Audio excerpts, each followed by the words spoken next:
Շնորհակալություն, նախ զեկույցի համար շնորհակալություն, պարոն Պողոսյան, ինձ հետաքրքրում է արդյոք տարվա ընթացքում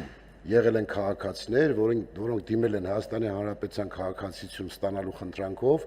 եւ մերժվել է նրանց դիմումը։ Շնորհակալ եմ։ Շնորհակալություն հարցի համար։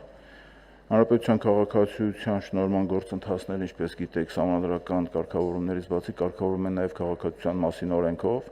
Ընթացակարգերը սահմանված են, որ քաղաքացիները դիմում են սահմանված ընթացակարգերով դիմում են լիազոր մարմին, այն միգրացիայի ծառայությանը, քաղաքացիության միգրացիայի ծառայությանը եւ համապատասխան ուսումնասիրությունների եւ եզրակացությունների հիման վրա արդեն նախագահին ներկայացվում է նախագահի հրամանագրի նախագիծ շնորհելու կամ քաղաքացիությունը մերժելու վերաբերյալ։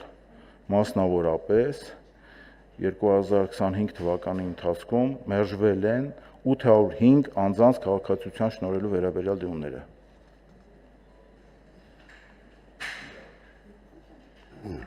Շնորհակալություն, եւ եթե կարելի է նշեք, այս 805-ի մեջ Արցախայից, Լեռնային Ղարաբաղից բռնագաղթած քաղաքացիներ կան, որոնք դիմել են քաղաքացիության եւ չեն ստացել, ինչի եմ ասում, որտեղ ընդդիմությունը շարունակում է իբրև թե մենք քաղաքացիության համար դիմում են եւ մերժումներ են ստանում։ Կա նման դեպք մեր մոտ։ Շնորհակալ եմ։ Պարոն Բագրատյան, անկեղծ որ լինեմ, մենք նման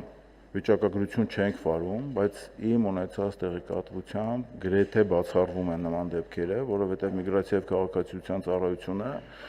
Արցախից բռնագաղթված մեր հայրենակիցների վերաբերյալ գործերը առանձնահատուկ ռեժիմով ամենակարճ ժամանակներում են նայում,